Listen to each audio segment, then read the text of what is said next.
नमस्कार, मैं अंजलि मिश्रा। स्वागत है आप सभी का द न्यूज में। बीजेपी में शामिल हुए हैं तृणमूल कांग्रेस के नेता तापस रॉय। ईडी की छापेमारी के बाद जो है इस्तीफा दिया था और ईडी की रेड को लेकर अब लगातार जो है वो अब जो आम आदमी पार्टी समेत बाकी जो विपक्ष है इस मामले को लेकर उन्हें आप कह सकते हैं बौखलाई नजर आई, क्योंकि बैक टू बैक लोकसभा चुनाव से पहले विपक्षी गठबंधन इंडी गठबंधन को बड़े झटके लग रहे हैं और उनकी पार्टी के बड़े बड़े नेता अब बीजेपी के साथ जो है लगातार जाते हुए नजर आ रही हैं। तो टीएमसी का विधायक अब बीजेपी में शामिल हो चुका है और उसने बहुत बड़ी बात कह दी है। कहीं ना कहीं तापस रॉय ने यह बात स्पष्ट कर दी है कि उनके तृणमूल कांग्रेस छोड़ने के पीछे का एक बहुत बड़ा कारण संदेश खली जो है था। और ऐसे में आप साफ तौर पर समझ सकते हैं कि तापस रॉय ने अब ममता सरकार की भी पोल खोल दी है। क्या कुछ है पूरा माजरा, ये विस्तार से समझते हैं और क्या कुछ कह रही है अरविंद केजरीवाल, आपको बताते हैं। तो पश्चिम बंगाल में तृणमूल कांग्रेस से इस्तीफा देने के बाद तापस रॉय बुधवार को बीजेपी में शामिल हो गए। उन्होंने पार्टी नेतृत्व से नाराजगी का हवाला देते हुए टीएमसी और विधायक पद से इस्तीफा दे दिया। तापस रॉय को बीजेपी के प्रदेश अध्यक्ष सुकांत मजूमदार और शुभेंदु अधिकारी ने पार्टी में शामिल कराया। राय के बीजेपी में शामिल होने से विपक्ष बौखला गई और दिल्ली के मुख्यमंत्री और आम आदमी पार्टी के संयोजक अरविंद केजरीवाल ने पोस्ट कर उन पर निशाना साधा। दिल्ली के मुख्यमंत्री अरविंद केजरीवाल ने पोस्ट कर लिखा, ईडी और मोदी सरकार की सच्चाई है, कैसे लोगों को ईडी से परेशान करवा के बीजेपी में शामिल किया जाता है। ईडी की रेड करवा के पूछा जाता है कहां जाओगे, बीजेपी या जेल। जो बीजेपी जाने से मना कर देते हैं उन्हें जेल भेज देते हैं। आज अगर सत्येंद्र जैन, मनीष सिसोदिया और संजय सिंह जो है अगर उन्होंने इनकी बातें मान ली होती, अगर वो जो है बीजेपी में शामिल हो गए होते तो फिर आज वो भी जो है कल ही की कल उन्हें बेल हो गई होती। ऐसा नहीं है कि तीनों ने कोई गुनाह किया है, बस उन्होंने बीजेपी में जाने से मना कर दिया। आज अगर मैं बीजेपी में चला जाऊं तो मुझे भी ईडी के समन आना बंद हो जाएंगे, पर ऊपर वाले के यहाँ देर है अंधेर नहीं। प्रधानमंत्री जी, ऊपर वाले से डरिए, हर समय एक जैसा नहीं रहता, हर समय बड़ा बलवान है। वही पूर्व टीएमसी नेता ने कहा कि मैं आज जो है तापस रॉय जो है बीजेपी में जब शामिल हो गए तो उन्होंने भी कहा कि मैं आज बीजेपी में शामिल हो गया क्योंकि मैं टीएमसी के कुशासन और अत्याचारों के खिलाफ लड़ना चाहता हूं। तृणमूल कांग्रेस ने तापस रॉय के पार्टी छोड़ने को लेकर जो है बयान दिया था। उन्होंने व्यक्तिगत लाभ की तलाश बताई थी, कहा था अपने सिद्धांतों और विचारधाराओं को त्याग कर गए हैं। लेकिन इस मामले को लेकर खुद तापस रॉय ने बताया कि किस तरीके से संदेश खली की महिलाएं, उनके आंसू, अत्याचार, कुशासन जो एक बड़ी वजह थी तृणमूल कांग्रेस छोड़ने को लेकर। क्या कुछ कह रही हैं तापस रॉय, जरा सुनिए। मोदी जी परिवार से जुड़े हुए हैं और जिस ढंग से राज्य नेतृत्व, जिला नेतृत्व हमें उन लोग को पार्टी में लिए हैं, हम आभार प्रकट करते हैं। जिस तरह से आप टीएमसी में छोड़ के आए हैं, एक लंबा आपका राजनीतिक एक्सपीरियंस रहा है। इधर भी उतना ही लंबा रहेगा जितना दिन तक और मेरा रेस्ट ऑफ लाइफ पॉलिटिक्स वो हम बिताएंगे बीजेपी के साथ। छोड़ने का कारण क्या है? छोड़ने का वजह बहुत सारे है, जैसे लॉलेसनेस, जैसे बॉक्टुई, जैसे संदेश खाली, जैसे मां बहनों का जो रोना, आंसू, ये देख के हम सह नहीं पाए। ऐसा बंगाल के लिए हम लोग तो टीएमसी नहीं बनाए थे, नहीं किए थे। तो दादा, जिस तरह से आपने लॉ एंड ऑर्डर की बात की, करप्शन की बात कर रहे हैं, तो आप भी इतने साल पार्टी से जुड़े हुए थे, तो क्या आप इस चीज को वहां पे पार्टी में रहते हुए इस चीज को बहुत सारे बात हम इसीलिए हमको पसंद नहीं किया जाता था। कभी कुछ कहीं भी होने से हम बोलते थे ये सही नहीं हो रहा, ये गलत हो रहा, चाहे वो पार्टी ऑफिस में बैठ के, चाहे विधानसभा में बैठ के, चाहे कहीं भी 2, 4, 5, 7 और उससे ज्यादा कलीग उन लोग से बैठ के हम यही बातें करते थे। ये सब होना नहीं चाहिए, इस सब से असर पड़ता, समाज में असर पड़ता, आम जनता सब पसंद नहीं करते हैं, लेकिन सुनता कौन? नॉर्थ कोलकाता को लेकर जिस तरह से कंट्रोवर्सी सुदीप बंदोपाध्याय के साथ जो आप लगातार कहते आए हैं, क्या कहना चाहेंगे? ऐसा आदमी जिस दल में रहे वो समाज के लिए, पार्टी के लिए, आम जनता के लिए नुकसान ही पहुंचेगा। लोकसभा चुनाव को देखते हुए क्या आप भी तैयार हैं? आप अगर चुनाव में अगर बड़ी जिम्मेदारी लोकसभा में आपको मिलता है? वो मेरा, हम तो बोल नहीं सकते, हमको बोलने का कोई अधिकार भी नहीं है। वो जिस पार्टी में हम आज से जुड़े हुए हैं वो पार्टी का एक स्ट्रक्चर है, नेता लोग तय करेगा। पार्टी तय करिएगा हमसे क्या काम करवाना है। छोड़िए ये समझते, वो लोग को बोलने दीजिए, वो लोग को बोलने दीजिए। खामा का ये लोग क्यों परेशान हो रहे हैं? हम कौन होते हैं?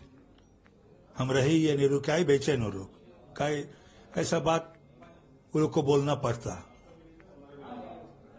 हमको जो करना था वो हम सही किए हैं, बहुत आगे करना चाहिए था। ईडी को लेकर कह रहे कि ईडी के डर से आप फिर बीजेपी ज्वाइन कर लिए। उन लोग को बताइए ना, उन लोग को बताइए जो डर का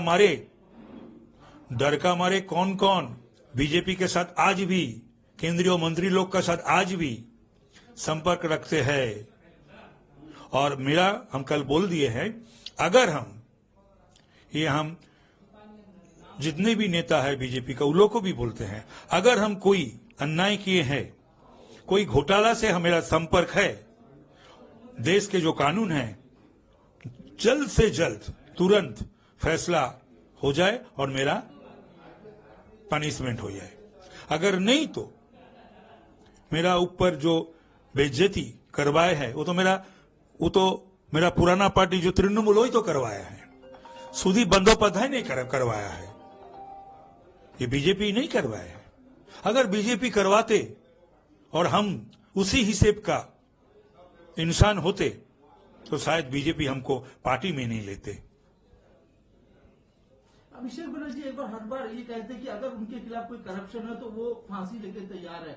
आप टीएमसी में रह चुके हैं, क्या कहना चाहेंगे? नहीं, इस बारे में हम कुछ नहीं बोलेंगे। जो जिसका बोलना है बयानबाजी वो करे, मेरा उससे क्या संपर्क है। लेकिन हम कुछ घोटाला से आज नहीं, बरसों से, जितने दिन हम पॉलिटिक्स में जुड़े हुए हैं, किसी भी घोटाला से मेरा संपर्क है तो according to law of the land firstest track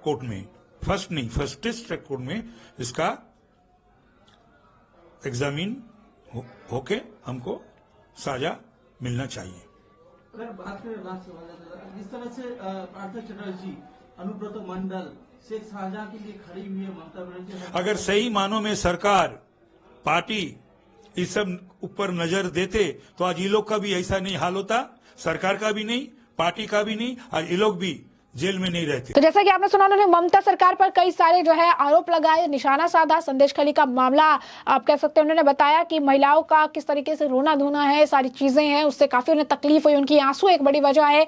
कुशासन है तृणमूल कांग्रेस में, जिस वजह से उन्होंने पार्टी छोड़ने का जो फैसला है वो लिया है। वही इस मामले पर लगातार रिएक्शन आ रहे हैं। टीएमसी नेता शांतनु सेन ने इस मामले को लेकर कहा कि बंगाल के लोग तापस रॉय जैसे गद्दारों को कभी माफ नहीं करेंगे, जिन्होंने निहित स्वार्थ के लिए पार्टी छोड़ दी। ना कोई प्रिंसिपल है, ना कोई आइडियोलॉजी है। ईडी रेड के बाद डर के मारे, नहीं तो कोई बड़ा कुछ मिलने वाला है। इस लोभ में, इस लालची में तृणमूल कांग्रेस जो उनको मिनिस्टर बनाया था, डिप्टी चीफ व्हिप बनाया था, एमएलए बनाया था, ऑर्गेनाइजेशनल चीफ बनाया था, उनका पीठ में छोड़ी भोग के ममता बनर्जी के खिलाफ बुरा बात कहते हुए शुभेंदु अधिकारी जो नारोदा में एक्यूज्ड है, जिनको पूरा दुनिया देखा मीडिया का सामने पैसा लेते हुए, उसका हाथ से फ्लैग लेने का बाद वो बीजेपी के पास अपने आप को सरेंडर कर रहा है। इससे ज्यादा शर्म की बात कुछ है नहीं सकता है। इस जैसे मिर्जाफर को बंगाल का आदमी कभी माफ नहीं करे।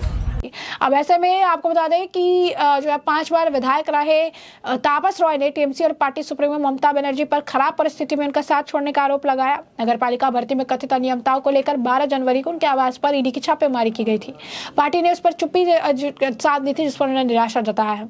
अब आपको बता दें कि उन्होंने ईडी की छापेमारी के बाद इस्तीफा दे दिया, ऐसे जो है उनके पार्टी के नेताओं द्वारा लगातार जो है कहा जा रहा है। तृणमूल कांग्रेस के वरिष्ठ नेता तापस रॉय ने पार्टी विधायक पद से इस्तीफा दिया। ईडी द्वारा नगर निकाय भर्तियों में कथित अनियमितताओं से संबंध में तापस रॉय सहित 3 पार्टी के नेताओं ने घरों में छापेमारी। एक दिन बाद तापस रॉय ने अपने पद से इस्तीफा दे दिया था।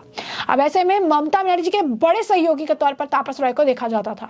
तो तापस रॉय ममता बनर्जी के शुरुआती दिनों से उनके सहयोगी रहे और जब उन्होंने 1990 के दशक में कांग्रेस छोड़कर तृणमूल कांग्रेस का गठन किया, तापस रॉय को कुछ समय पहले ममता बनर्जी ने मंत्री पद भी दिया, लेकिन कुछ दिन पहले उन्हें उसके पद से हटा दिया गया। हाल ही में तृणमूल कांग्रेस ने तापस रॉय को पार्टी के उत्तरी कोलकाता जिला अध्यक्ष पद से भी हटा दिया था और अब तापस रॉय रॉय ने पार्टी छोड़ दी है, अब जिस पर जो है लगातार बयानबाजी देखने के लिए मिल ही रही है। तापस रॉय को लेकर उदित राज का भी बयान है। कांग्रेस के नेता, जैसा कि हमने आपको कहा, तापस रॉय के जाने से पूरा विपक्ष हैरान है। क्या कह रहे हैं कांग्रेस के नेता उदित राज, जरा सुनिए। उनको ईडी ने जब सताया तो पार्टी ने बोला नहीं, तो डर की वजह से गए हैं बीजेपी में। जब बीजेपी की सत्ता नहीं रहेगी तो बीजेपी से निकल आएंगे वो। तो खुद ही बोल चुके हैं कि वह अकेला पड़ गया था ईडी की रेड में, हम पार्टी ने साथ नहीं दिया। तो अपने आप इसका मतलब निकल पड़ा है कि बीजेपी मार करके, पीट करके, रेड करा करके अपने पार्टी में जबरदस्ती ला रही है। तो जैसा कि आपने सुना कि विपक्ष अब एक ही राग लाप रही है, ईडी सीबीआई, तो उनका भी कहना है कि ईडी के डर से जो तापस रॉय जो है वो बीजेपी में शामिल हो गए हैं। वही कांग्रेस नेता सुरेंद्र कुछ कह रहे हैं, जरा सुनिए। 6 जनवरी 24 को तापस राय जो तृणमूल कांग्रेस के बड़े नेता थे, उनके घर ईडी की रेड होती है और लगभग 6 मार्च को तापस राय भारतीय जनता पार्टी में शामिल हो जाते हैं। ये ईडी के काम करने का बहुत स्पष्ट तरीका जो रिसेंट डेज में है। जो लोग भी ईडी की रेड से बचना चाहते हैं वो भारतीय जनता पार्टी में शामिल हो जाते हैं और भारतीय जनता पार्टी उन्हें बचाती है, ऐसा स्पष्ट लग रहा है। अब भारतीय जनता पार्टी और ईडी को जरूर बताना चाहिए कि ये कनेक्शन आखिर है क्या, ये रिश्ता क्या कहलाता है। तो अरविंद केजरीवाल जो कह रहे हैं वो पूरी तरीके से सत्य है, चाहे वो नारायण राणे जी के खिलाफ हो, चाहे अजीत पवार साहब के खिलाफ हो, चाहे हेमंता बिस्वा शर्मा के खिलाफ हो, चाहे वो अजीत दादा पवार के खिलाफ हो, चाहे वो हसन मुशर्रफ के खिलाफ हो, चाहे प्रफुल्ल पटेल के खिलाफ हो। इन जैसे सैकड़ों नेताओं के खिलाफ पहले ईडी की रेड होती है, फिर वो भारतीय जनता पार्टी को ज्वाइन कर लेते हैं और उसके बाद कोई समाचार नहीं आता कि ईडी ने क्या किया, उनकी फाइलें गायब हो जाती हैं। जैसा कि आपने सुना कि सुरेंद्र भी एक ही बात कह रही हैं कि ईडी की वजह से ही उन्होंने जो है पार्टी छोड़ी है। शांतनु सेन भी यही बात कह रही हैं और सभी लोगों का जो है इस तरीके से वो जो है विपक्ष जो है उनका ये कहना है कि ईडी की छापेमारी पड़ी और इसी वजह से तापस रॉय ने पाला बदल लिया है। लेकिन तापस रॉय ने साफ तौर पर कहा कि संदेश खली का मामला काफी ज्यादा एक अहम मामला था, जिसकी वजह से उन्होंने पार्टी से दूरी बनाई और पार्टी से इस्तीफा देने जैसा बड़ा कदम उन्होंने उठाना उचित समझा है। तो ऐसे में हमने आपको ये जो पूरा मामला है ये बड़े विस्तार से बताया है कि यह पूरा मामला क्या है, किस तरीके से तृणमूल कांग्रेस के नेता और ममता बनर्जी के करीबी रहे तापस रॉय ने पार्टी यानी तृणमूल कांग्रेस को छोड़ बीजेपी ज्वाइन कर ली और उनके बीजेपी ज्वाइन करने से ही विपक्षी खेमे में खलबली मच गई और विपक्ष के नेता लगातार तापस रॉय को जो है इस्तीफे को ईडी और सीबीआई की जो है जोड़कर जांच एजेंसी की छापेमारी से जोड़कर देख रहे हैं और इस मामले को लेकर लगातार रिएक्शंस देते हुए नजर आ रहे हैं। तो ऐसे में अब इस पूरे मामले पर आपकी भी जो राय हो हमें कमेंट सेक्शन में कमेंट करके जरूर से जरूर साझा करिएगा। धन्यवाद।